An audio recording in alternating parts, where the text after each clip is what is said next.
Well, everyone, it's Shane Kanto, your Wasteland Reviewer. Welcome to Lost in the Wasteland, my weekly interview show where I learn a little bit more about somebody else's perspective on movies.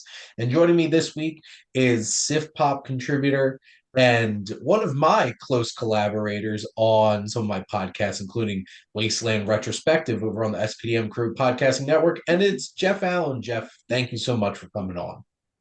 Yeah, man. Thanks for having me. I think it's my first time on here. I'm really happy to do Yeah, and it only took 190 something episodes, it. which I can't believe I'm almost hitting 200 on this show. Started this during COVID because I wanted to talk to people and talk movies because that's what I love to do. And Of Jeff, would you course. like to shamelessly plug anything before we get into the questions? Yes, I mean, if anybody likes anything I have to say, which I would be surprised if you do, you can always follow me on X, which is formerly Twitter. I think I'm NWI. It's Nancy, Whiskey, and I, because I don't remember the call sign for an I. It's NWI Film Reviewer on X, or you can follow me on Instagram, NWI Film Reviewer on Instagram. Also, I have a photography page because I'm also a photographer that I post almost nothing on. You can follow me there and at Jeff Allen Photos. Awesome. Oh, So, and also Letterbox. I am also NWI Film Reviewer on Letterbox, and that's probably the most active platform that I'm on. because we're cool kids and we have Yeah, letterboxes and yeah. talk movies, because that's where I all have the like cool movie people I are. have I have about half a dozen followers and rising. So There we go. So, things started, Jeff. I always like to start this first interview is asking the tough question, what's your favorite film? yeah, that's not like an easy question to answer, in my opinion. I don't know why you always start with that because I saw that the first question. I'm like, oh, here we go. Morbidly Um, curious, I guess. So, Jeff, what's your answer or answers if you go that route? Yeah, so I don't like to give people one singular answer because it can change, you know. So I like to True. give I like to give like a top five, if Okay. anything. And these are in no particular order. Um, like one of my favorite movies of all time is the original Star Wars. I think it has to be on there. It's Star Wars has been a huge part of my life and growing up, so I absolutely love Star Wars. So that's in the top five. One film that made me want to become a filmmaker, which I am, was The Dark Knight. When I saw The Dark Knight, I was absolutely blown away. I didn't realize that a movie about Batman could be that good. There you go. And I've been a big Batman fan my entire life, so I've got to go with that. Um, one of my favorite directors is Wes Anderson, and one of my favorite movies by him, of one of many, but the one of I think my favorite by him so far is the Grand Budapest Hotel. I think it's witty, I think it's Mhm. creative, it's clever, it looks gorgeous. Mhm. It's just it gets my vote. What is that, three already? A recent favorite of mine that I absolutely adore this film, and I loved it from the moment I saw it in the theater. It's Everything Everywhere All at Once. It nabbed in my top. It's in my top five. I've got it. It's there. I love it. I just think it's so silly. It's so fun. It Mhm. thinks big, which I love a movie that makes me think. Um, and I just adore that movie. It's so great. And then my last one that I would throw in there is another Christopher Nolan movie. It's Mhm. one of my favorite movies of all time. It's Interstellar. I love anything to do with space travel. I love anything space related, time travel, even like oh no, I never mind. Um I was thinking of a movie that I should have said instead of Everything Everywhere, but we'll get to that later. Yeah, I love anything to do with like space travel, time travel. This movie just hits me on all levels. It also makes me think. And that's another just tick on my checkbox. I love it. And the cast is great. The music is phenomenal. The cinematography is wonderful. It's an all over just amazing movie to me. Yeah, hard to go against Star Wars. Oh Obviously, yeah. Star Wars has been such a fundamental building block of so many people's movie going experiences. Certainly Hmm. mine as well.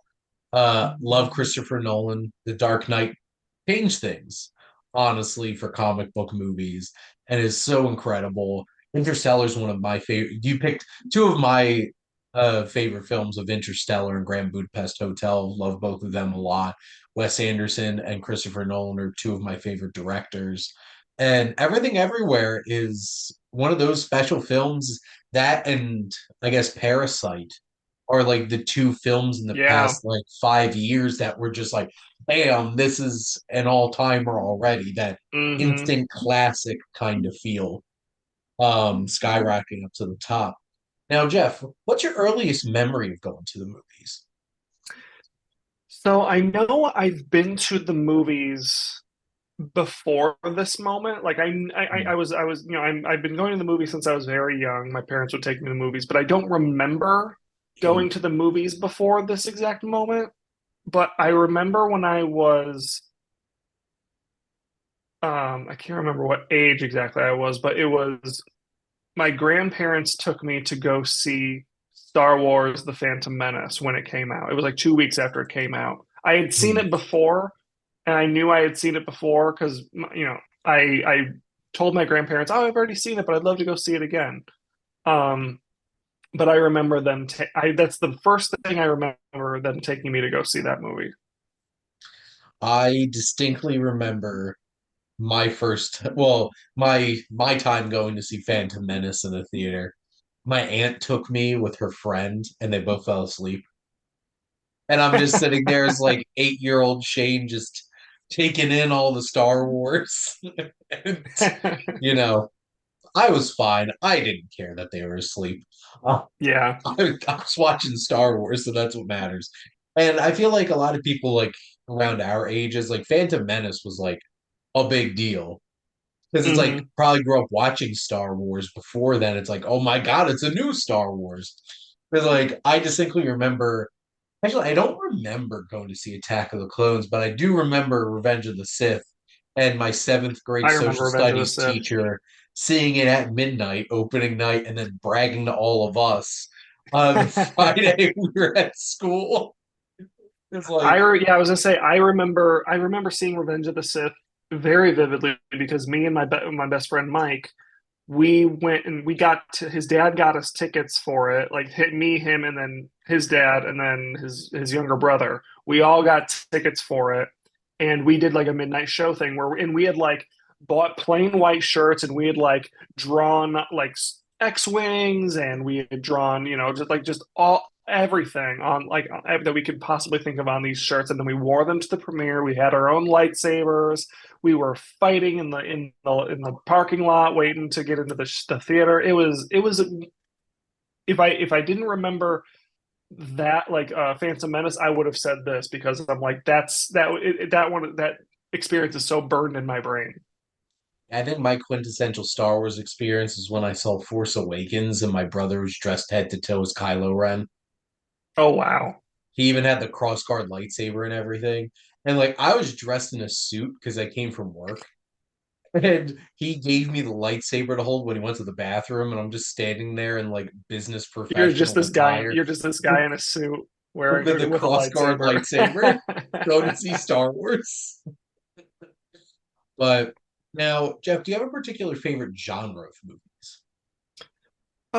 Yeah, I do tend to gravitate more towards like a sci-fi kind of film and like I said, anything that's kind of like Interstellar or Back to the Future or something like that. Something that just makes me think about time travel, space travel, stuff like that.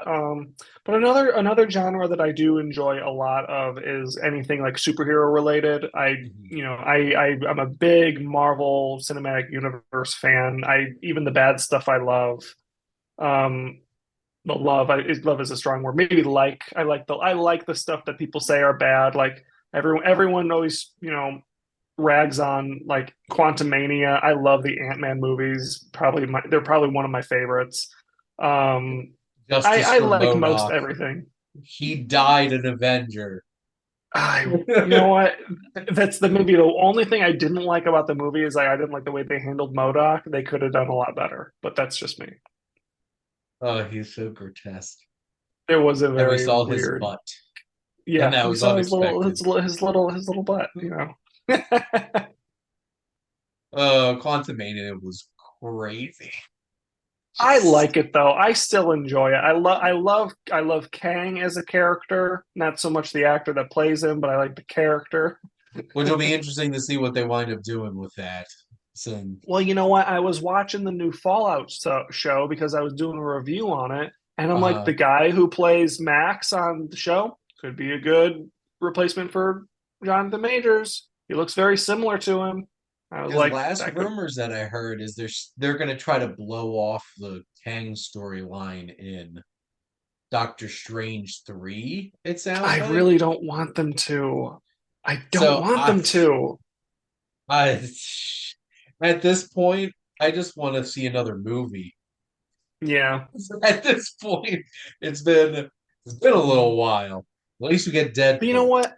I'm glad that they're kind of taking like that. Like Take a you break. know, it sucks that it happened, but I'm glad the writer strike made them kind of take a break because I'm like, we've been kind of getting that Marvel fatigue. Deadpool's going to come out and it's going to do gangbusters because there's nothing else MCU coming out this year. It's going Oh, to do gangbusters. It was going and to do because it's gangbusters Deadpool. already because yeah, because it's Deadpool. It's bringing back Wolverine. It's going to do gangbusters no matter what. I wouldn't be surprised if it like outsells like No Way Home and even kind of creeps up there with Endgame. I wouldn't be surprised. At this point, with like how the box office is going, I think it'll be Guardian. Like I can see it finally like getting Yeah, Marvel back up above $1 billion. I Um, agree. I don't trust much of movies at the box office right now because it doesn't seem like there's a whole lot getting people back out into the theaters. But we Oh, will have to see. I disagree, man. I disagree. Have you seen Civil War yet? Well, Civil War made like $25 million. I thought it made So more than that. I thought it was like 41 or something. so at this point, not a lot of movies are making like a ton of money at the box office. Like that was made for $50 million. So like Yeah. it'll make its money back. And also A24 is A24. So like Hmm. they don't make movies with like a giant budgets. I'm just hoping that like this summer movie season heats the box office back up again. I get what Because you're saying. Yeah. and hopefully Deadpool will be right there at the beginning, and nobody ever would have mistaken me for being excited about Wolverine coming back. No, That's I think it's going to be the highest grossing movie of the summer. Like I think it'll be the highest. oh, I I don't definitely remember believe that. exactly all that's coming out this summer, but I think it's going to be the Oh, I highest. definitely think that too. I that's my two most anticipated movies this summer are franchises that do well but not Hmm. great, and that's Planet of the Apes and Furiosa. So I'm Oh yeah, excited. Furiosa might be a good one. I think that'll probably be in the top five of the year. We shall see. I hope because I want I hope George so Miller to too. keep making those. So, Yeah. but well, this is a nice segue. Bring up filmmakers I like. Jeff, who are your favorite filmmakers? So I've got a few. I can't choose just one. Kind of like with my Mhm. movies, none of these are going to be like one singular actor above them all, or Mhm. one single film or director or whoever above them all. Um, Obviously, one of my favorite directors is Nolan. I've Mhm. already named three different movies from him that I absolutely adore. Um, I love. I mean, we've had this discussion on your other podcast before, but I love Woody Allen. Mhm. You know, I can separate the artist from the person, and I can appreciate his movies for what they are. He's made 50 movies. Like he deserves some credit in that regard. No one else, to my knowledge, no one else has really done that. So I think that's at least commendable. Mhm. And a lot of his movies are good. Annie Hall, you know, Manhattan, Midnight in Paris, like all these movies are great. He's got duds in there. I'll give him that, but for the most part, he's got great movies. So I think he's worth a discussion at least. And then another favorite of mine is Wes Anderson. Mhm. We've talked about him a bunch of times before. Um, I know there's more. I can't think of them off the top of my head, but I think those are probably like my three best answers. Well, and I think especially a lot of people our age that are big film fans, if they don't say they like Christopher Nolan, that's more of a surprise than not. So Hmm. like Christopher Nolan really is like one of the most defining filmmakers of today. And Yeah, Wes Anderson, like just love that hmm. style. Of And it's so course, engrossing. And like Annie Hall and When Harry Met Sally are two of the most important romantic comedies ever. absolutely. So like I love When Harry Met Sally. and like Annie Hall's great, and there's still a couple of Woody Allen films I really want to check out, like Sleeper, Crimes and Misdemeanors, which I happen to find for like $8 used somewhere. I'm like, well, buying it now. I was gonna say we talked about this. I think the last Yeah, time we were on a call. Yeah, that because was a I'm good like, find. not gonna find this anywhere else. Hmm. Um, but now thinking about in front of the camera, who are some of those actors and actresses that stand out to you? So one that I tend to go to a lot is Joseph Gordon-Levitt. Yes. Um, I was told in college that at the time I looked a lot like him. I don't anymore, but I did because of my face was a lot thinner back Mhm. then. I not that I'm like a big guy or anything, but my face was a lot thinner then. I had my a hairstyle that was very similar to his, and there was a kid in my college who was like nearly convinced I was him. I didn't. To me, I didn't look anything. I don't feel like I looked anything like him, but when I when I when I watched his movies at the time, I was like, like that's the actor that I could relate to a lot of his Mhm. characters to the most. Like I loved Looper at the time. I was Mhm. trying to go to a screening of Looper in 2013 when it came out, where Joseph Gordon-Levitt and Ryan Johnson were going to be there asking questions. I was in line and I was like five people away from the door and they were like, nope, we're full. You can't go in. Cool. I was so mad because I love Ryan Johnson, I love Joseph Gordon-Levitt, and I loved Looper. So I was like, I really want to go see this movie.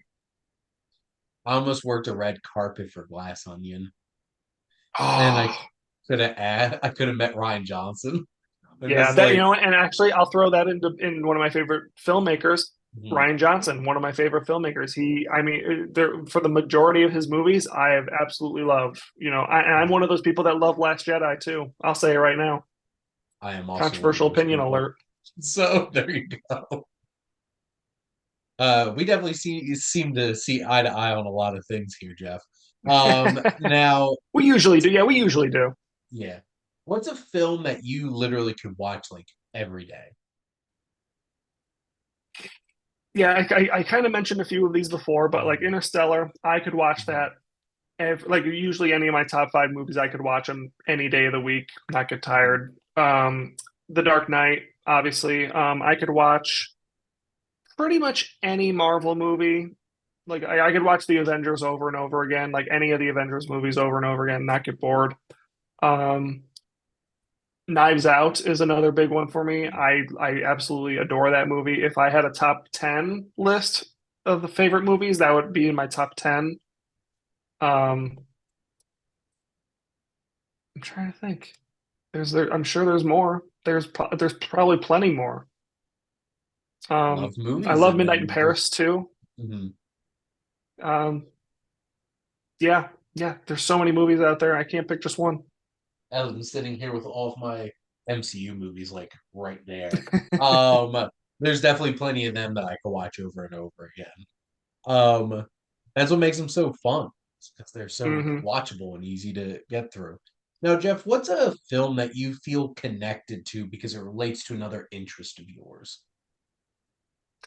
So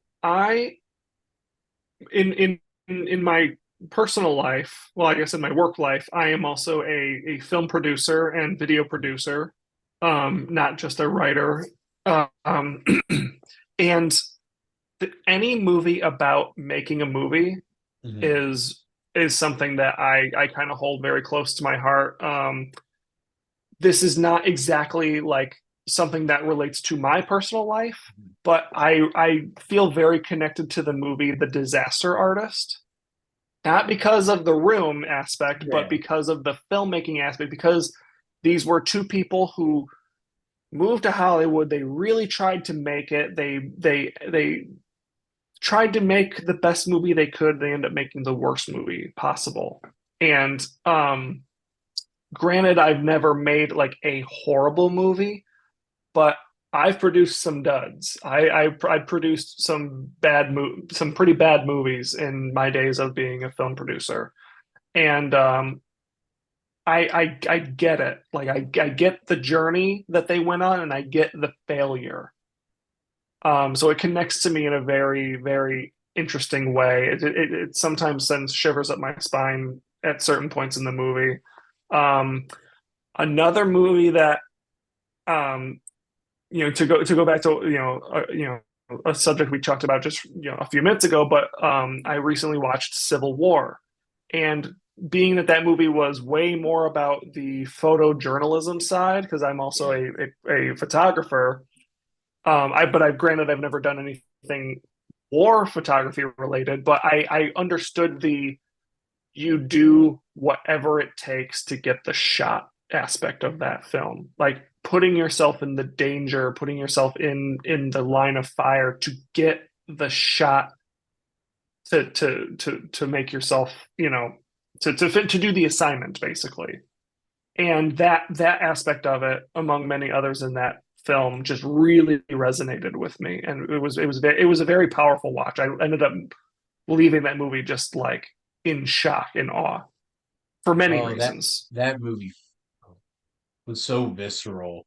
And Oh just like, yeah, I'm along for this ride with you. Stop being so reckless. I know. I And was sitting. I was sitting next to my friends, and I was just like, "Oh, I need a minute, guys." And my buddy who was with me, he's also a photographer, and he was like, "I get it, man. I'm right there with you." it's like, oh my God. That's the wonderful thing about Disaster Artist is the heart of it. Hmm. Because like it isn't just a comedy. Obviously, there's hilarious moments, and Seth Rogen basically cinema sinning the movie along with us the Yeah. whole time. It's like, does he even know where a vagina is? Like we thought it, but like this, there's so much passion in it, and it's Hmm. very much like the modern Ed Wood. And I love Yeah. that movie because it's just he loved it so much. It's so bad, Hmm. but he loved it so much. That it's like that kind of passion. It's just like at least they had the passion to fail. Hmm. It's more they made more movies than I have. And Yeah. like I have some aspirations for that, but I'm very risk adverse. But like they went out there and did it. And obviously I'll Tommy add. Wiseau has money somewhere. Yeah, I'll add a Very more. good I'll add pro. another recent watch of mine that a film that connects to an interest of mine is was I recently watched the Noah Baumbach film Mistress America. Mhm. And that deals with a young writer in college trying to, make herself, well known as a writer. And that also kind of stuck with me too, because I've been trying to be a writer my entire life. I mean, granted, I am a writer, but I've been trying to do it professionally and successfully my entire life. And so I resonate with the main characters, struggle of trying to find the right story, trying to get into the clubs and trying to Mhm. to make something of herself in that world. So but to keep that one brief, that was another one that, kind of, resonated with me as well. I think I saw a post about that. I'm like, I don't think I've heard of this movie before, but I have to do a little bit more digging into some of Noah Baumbach's lesser known films.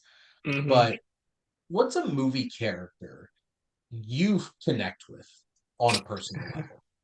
I've been thinking about this one a lot. um, to go back to my boy JGL, the character of Tom in 500 Days of Summer is a character that when that movie resonated again, another top 10 film for me. When I watched that film for the first time, I was convinced that I was Tom. And because when I watched it in mid high school, it was right in this time where I was like a hopeless romantic. I fell in love every 10 minutes with some new person. I was like, oh, that's my wife. She's right there and she's walking away. Cool. I gotta go talk to her. Um, I fell in love with the character of Tom so much. I was so enamored with his, oh, that's the one, and you have to find the one, there I mean and then his journey of thinking Summer was the one and him being Mhm. wrong, and then it wasn't, and with every I think I burned out the DVD of that movie that I had because I kept watching that character, and then I kept watching about, because a funny thing happens as you get older with that movie is that you when you first watch it, you think you're Tom, you think Tom is the good guy, but then the older you get and the more you watch it, you're like, oh no, Tom is wrong. And then that's Mhm. kind of like how I felt. Oh no, I was wrong about all of these people who I like quote unquote fell in love with, Mhm. throughout my early years. Like I was just like, no, I was dead wrong. And just like Tom. Tom was dead wrong. He was wrong about everything. Summer was like the one who was like way up front about everything Yep. from the start.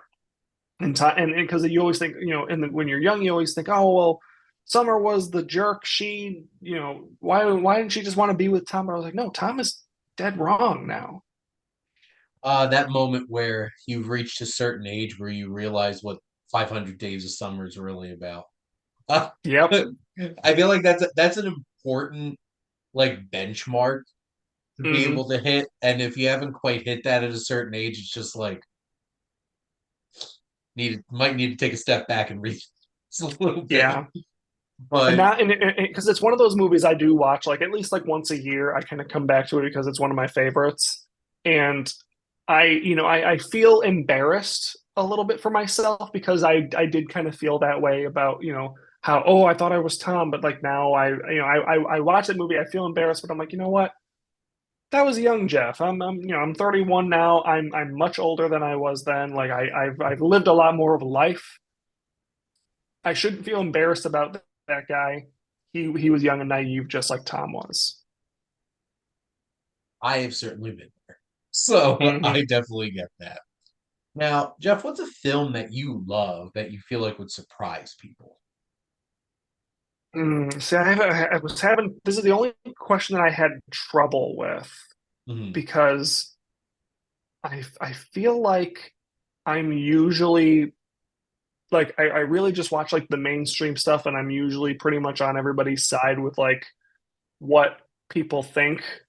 Um, but I would say that I there's a lot of like the new Wes Anderson, or I'm sorry, not new Wes Anderson. I keep getting these two mixed up. The new Woody Allen movies, I do actually kind of really enjoy. Like Mhm. there's that movie that he released a couple years ago, few years ago, called A Rainy Day in New York, and I think it got very middling reviews. Like it's like people just did not care for it. Kind of loved it. I love anything to do with New York. Like I love just the city, and just he shoots New York in such a beautiful way in every movie he does, and this one is no exception. Um, I just love his. I love that movie. It's fun. Timothy Chalamet is really fun in it. Um, every actor is just they're having a blast. They're having fun. I like it. I'm not ashamed to say it. Another film that caught me by surprise that maybe it's not even one that people don't like, but it's just one I don't hear a lot about is I'll sing its praises. I love the movie Confess Fletch. Oh, It came out a nice. couple years ago with Yeah. John Hamm. I think John Hamm, that was like one of the most perfect roles he could play after Don Draper. He's so good in it, and no one's Mhm. watching this film. I really enjoyed that a lot. I And did too. that It's so great. it dropped on VOD and like nobody watched it. It's just like sad. But Hmm. no, that's definitely one that I enjoyed that I wish more people would go check out. Yeah. Little known sequel, reboot, whatever of Chevy Chase movie. Um, But my last question for you, Jeff, is what do you love most about movies? I think the biggest thing that I love about movies is I love I love cinematography Hmm. probably most of all in movies. Like I love the way something is shot, the way the positioning, the blocking of the characters, just the way things look. It can really put me in that place. It can really make me feel something. Hmm. Um, Another thing I love about movies is I love anything that can make me think big. So, like when a movie about time travel comes out that really resonates with me, it'll sit with me for days, maybe even weeks. And it's one of those things that, like, I can't, I can't, I can't stop it. I don't know what this thing is right here. I don't know what this is. It just keeps popping up. For the people who are watching, I don't know what that is. Um, It's a ghost. We're gonna but I ignore love it. it is a ghost. I love a film that can make me think, and Mhm. um, a lot of good movies like that I've been watching recently, like Civil War, like Interstellar, like and even anything Christopher Nolan, like anything that can make me think about science, make me think big about time travel and just the universe where we are. Like I even love things like Before Sunset. I really loved Before Sunset. I watched Mhm. that recently, and I just adored it because it made me think about the paths we take in life and where if we hadn't have done this, where would we be? And it was anything that can make me think big about my life can find a special place in my heart. Absolutely. I definitely relate to the cinematography piece too. I am a huge Deacons fan, have Lubeski. Hmm. Just there's so many great artists out there that really know how to capture everything about what film can do. And Hmm. being such a big Coen Brothers fan that I am, is just being able to watch so much of Deacon's work with the Coen Brothers and him finally getting recognized in the past 5 6 years or so in terms of like Blade Runner 2049 and 1917 and just what film is able to accomplish. And film can make us think and process and learn so many things. And that's something Hmm. special. And I definitely appreciate a film that can make you think. Now, how I like to wrap up this show is I let my guests ask me a question. So, Jeff, what would you like to ask the Wasteland Reviewer? Okay. I was thinking, it just popped into my head like 2 minutes ago. So, Perfect timing. yeah. So I have it's more of a two-part question, but it's really one part. Um, Okay. I want you to tell me your favorite like movie franchise. Well, It could be like the MCU. It could be Star it's Wars, Fast and it's Furious. still Like going to be Lord of the Rings, despite the fact that I don't love the Hobbits. Uh, but I don't blame you. the three Lord of the Rings films are my favorite films of all time. And that Hmm. weighs out the fact that the Hobbit movies were very disappointing to me. Um, to be honest, recently I watched the animated Hobbit. I literally just watched the animated um the animated Lord of the Rings film with like the rotoscope and everything from like the 1970s. And I really enjoyed them a lot. So like I just love Middle Earth and Hmm. I would love for them to explore it more. Warner Brothers loves that answer because they certainly will be. Because we're getting that War of the Rohirrim film at the end of this year, which is that new animated film. And I'm sure we're going to be taking trips back to Middle Earth at some point in theaters outside of like Ring of Power and stuff like that from Amazon and their footnotes that they turned into a TV show. Um, but Lord of the Rings just like whisks me away to such a cool place, and I could watch them anytime. And so the Lord of the Rings franchise is probably my favorite. But I do Okay, do so now love here, Marvel, do love Star Wars, James Bond. There's definitely been a lot that have like shaped me growing up, but Lord of the Rings is my favorite. okay, so now here's the question that comes in. Okay. And I wasn't expecting you to go with Lord of the Rings, so this is going to be a really interesting answer. One of those movies has to go. Which one is it and why? Of the whole franchise, because oh, that's Well, easy. I, I'm I was cracking well, the I was gonna say, Hobbits. I was gonna say of the Lord of the Rings trilogy. If we're gonna go Oh, by like that, if we're gonna go by that, which one of them has to go? Which one is it? Like it poof, it's gone from existence. this is gonna sound so well. It's a trilogy. It's gonna sound weird, whichever one you get rid of. But probably the Two Towers. Like I know a lot of people, Two Towers is their favorite, but like I think Return of the King is my favorite, and I Hmm. just love how pure adventure fantasy Fellowship is. I love all three of them, but if I had to get rid of any of them, it's really sad too because probably my favorite scene from any Lord of the Rings is the March of the Ents from Two Yeah. Towers, but like probably the Two Towers. Okay. Just I don't have a middle. See, Just I thought it'd be a harder question for you to answer well, because because I put a lot of they all just like go together so well, and so that like I thought I was like getting rid okay, of maybe I was any of gonna them would ruin it. So yeah, yeah, exactly.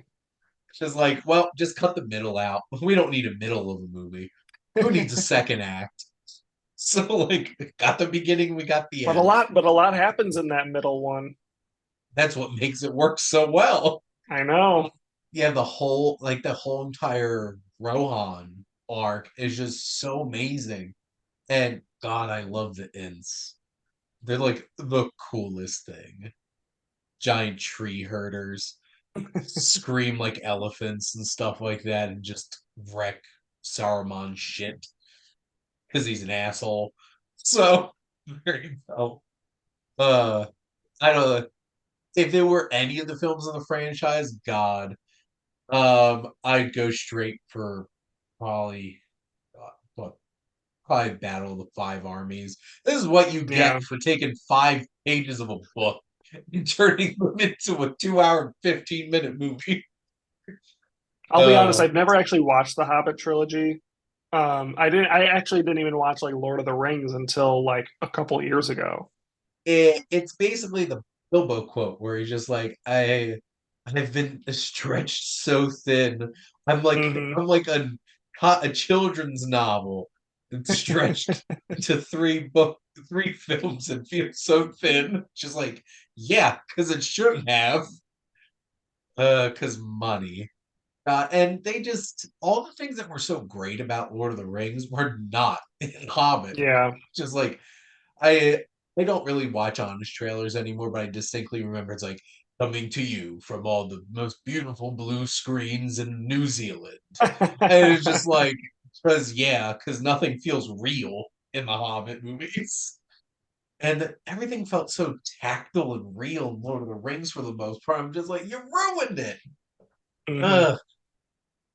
He didn't leave the Shire until 50 minutes in the first Hobbit movie. Ugh. Not to mention all the 48 frames per second madness that came with those That was movies an too. interesting choice. Very interesting Yeah. choice. Also, the choice to have um having Billy Connolly playing Dane Ironfoot and making him a CGI, completely CGI dwarf. But he did ride a pig, and that was cool. I did enjoy that. But the CGI dwarf on CGI pig, it's just too much CGI. Hmm. It's like, what are you doing? I haven't watched the Hobbit movies in a while. I'll probably rewatch them at some point. But for those who haven't seen them, those animated ones from the 70s are pretty cool. So I enjoyed that quite a bit. You should watch that Hobbit instead. All At right. least it's one movie for a 300-page children's book.